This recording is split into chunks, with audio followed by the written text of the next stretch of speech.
Só por esta vez uma sugestão para uma refeição levezinha. Rica em vegetais, leguminosas, quase dispensa o sal e a adição de qualquer gordura. Em boa verdade, é tudo simplesmente cozido. Cozido, mas repleto de tentadoras e pecaminosas perdições. Esta semana, novilho a 3,74€ o quilo e entrecosto a 3,98€ o quilo. Pingo Doce, com todo prazer. Milhares de pessoas saíram às ruas num grande protesto mundial contra a guerra.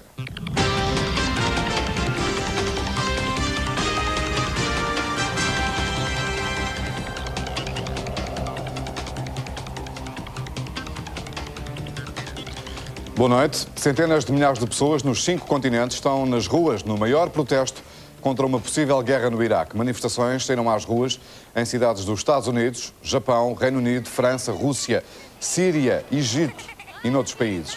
São as maiores manifestações de sempre contra um eventual conflito no Médio Oriente. Cidadãos de todo o mundo insurgem-se assim contra a guerra, mas sobretudo contra a política seguida por Washington para a região. Daqui a 9 dias, o chefe dos inspectores da ONU apresenta ao Conselho de Segurança um relatório sobre a forma como decorreram as inspeções no Iraque. Só depois as Nações Unidas vão decidir se houve ou não violação da Resolução 1441. A maior manifestação é em Washington, onde vamos estar em direto daqui a pouco com o correspondente dos Estados Unidos, da RTP, Pedro Bicudo. Primeiro, vamos esclarecer as dúvidas que permanecem sobre o caso do INEM e da DECO. Depois da morte de uma mulher de 71 anos, na terça-feira, o Ministério da Saúde suspendeu os testes de qualidade que estavam a ser feitos ao 112. O Ministério quer apurar responsabilidades, mas a DECO lembra que todas as entidades envolvidas estavam cientes dos riscos. Afinal, de quem é a responsabilidade? Quem responde pelo teste de eficiência do 112? O facto é que o protocolo foi assinado pelas várias entidades da Proteção Civil e pelo Instituto Nacional de Emergência Médica. Agora é a própria Secretaria de Estado da Saúde que decide suspender a participação do INEM no teste realizado pela DECO.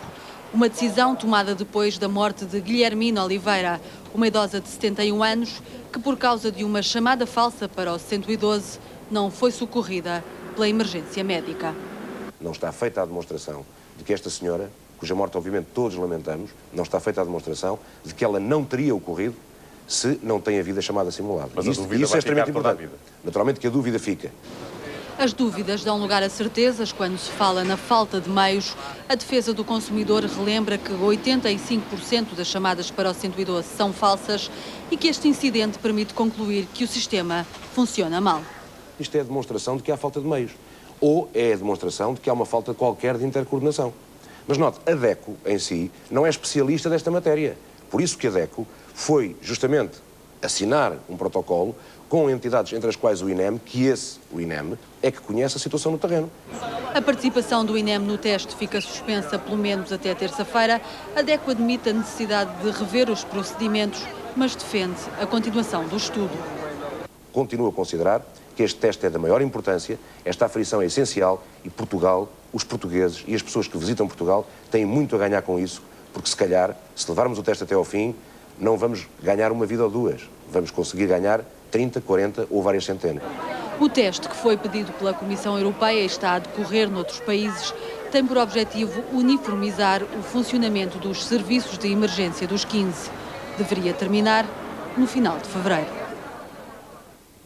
O Secretário de Estado da Saúde está agora em direto no Telejornal. Muito boa noite, Dr. Carlos Martins.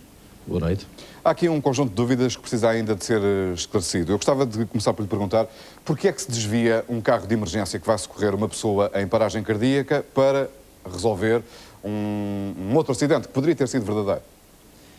Bom, em primeiro lugar, são esse conjunto de questões, as dúvidas que se levantaram com esta infeliz ocorrência, que deram origem a que tenha tomado a decisão de suspender de imediato a nossa participação neste estudo e de pedir um relatório sobre esta matéria e sobre estes acontecimentos. Isso significa que, em sua opinião, esta incidência, esta fatalidade já demonstrou que algo no Serviço Nacional de Emergência não está a funcionar bem? Houve algo que eventualmente não terá funcionado bem. Agora, repara, a missão do INEM é dar o seu contributo, um contributo ativo para salvar vidas e não poderíamos permitir que continuasse um estado de dúvida se os procedimentos estariam a ser os mais corretos. De facto, temos que salvaguardar a eficácia deste estudo, que é muito importante, senão não o teríamos subscrito. É um estudo muito importante para o futuro da emergência nacional e da emergência médica em particular, mas a eficácia dos resultados deste estudo não podem afetar a eficácia da missão do INEM. A missão do INEM tem que estar salvaguardada a 100%. E, portanto, Sr. Secretário, mas é há isso. dúvidas também sobre isso. Eu proponho que, se não se importa, que acompanhe connosco uma sequência muito breve daquilo que aconteceu na manhã de terça-feira, para tentarmos perceber o que é que está, de facto, aqui em causa, independentemente do estudo que a DECO está a fazer à qualidade dos serviços prestados pelo INEM.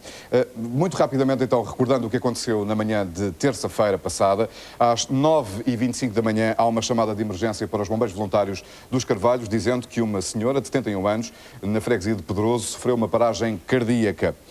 Os bombeiros chegam ao local 7 minutos depois, às 9h32. Chegam ao local, avaliam a situação e pedem, nesse instante, o carro de emergência médica telefonando para o CODU, para o Centro de Orientação dos Doentes Urgentes. 1 minuto depois, às 9h33, o carro de emergência médica sai do Hospital Santos Silva, em Gaia, dirigindo-se ao local desta emergência, na freguesia de Pedroso. Às 9h36, há então um novo telefonema. O tal telefonema que não sabia na altura que era uma simulação da DECO. Esse telefonema para o CODU, para o 112, diz que há um acidente na Estrada Nacional 222 e que, em consequência desse acidente, há um jovem de 18 anos encarcerado. No minuto seguinte, a central de urgência comunica ao carro de emergência que se deslocava para Pedroso e que na altura já se encontrava próximo dos Carvalhos, portanto muito próximo da zona do local onde estava a senhora com a paragem cardíaca. O centro de emergência comunica ao carro para desviar a sua rota e dirigir-se então ao local do acidente e não socorrer esta emergência. Senhor Secretário de Estado, por que razão, perante isto, é que não saiu de outro local qualquer, do Porto ou de Gaia, um segundo carro de emergência para socorrer os feridos que poderia haver naquele acidente na Estrada Nacional 222?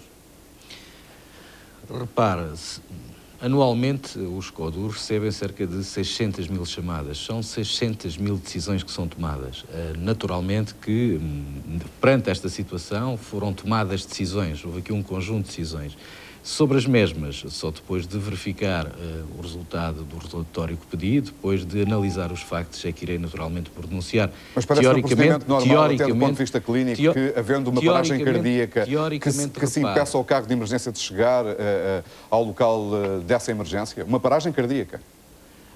Repare, no plano teórico, a viatura que se deslocou a Pedroso tem meios suficientes, tem uma tripulação treinada, tem meios suficientes para a ocorrência. Agora, estamos a teorizar, e infelizmente, sobre um caso que ocorreu e que, infelizmente, se traduziu numa morte que lamentamos e já tive a oportunidade de endereçar os sentidos pêsames à família enlutada. Mas, se pensasse que tudo tinha ocorrido bem, naturalmente que não tinha determinado a suspensão destes simulacros e não tinha pedido um relatório sobre esta e outras ocorrências enquanto decorreu este estudo. Mas tal como esta situação foi um simulacro, mas poderia ter sido um acidente a sério. E no caso de ter sido um acidente a sério, a decisão teria sido exatamente a mesma, porque quem tomou a decisão não sabia que era um simulacro. Portanto, perante estas duas circunstâncias, em que está uma mulher de 71 anos em paragem cardíaca e há um jovem de 18 anos encarcerado num automóvel, o Centro de Orientação dos Doentes Urgentes achou que a decisão mais acertada era desviar o carro de emergência para socorrer esse jovem de 18 anos. Repare, quem estava no CODU do Porto, perante a situação que lhe é relatada, quer da Estrada Nacional 222, quer a situação da senhora, que, enfim, em vias de um ataque cardíaco, em função do que lhe é relatado, tomou uma decisão. E, portanto, o dia-a-dia no CODU é feito de decisões em função daquilo que é relatado, em função da gravidade.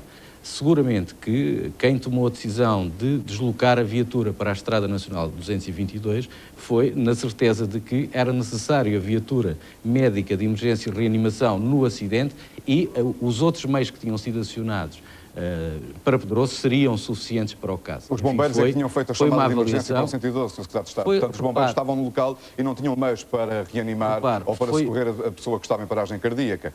Deixe-me fazer esta pergunta também.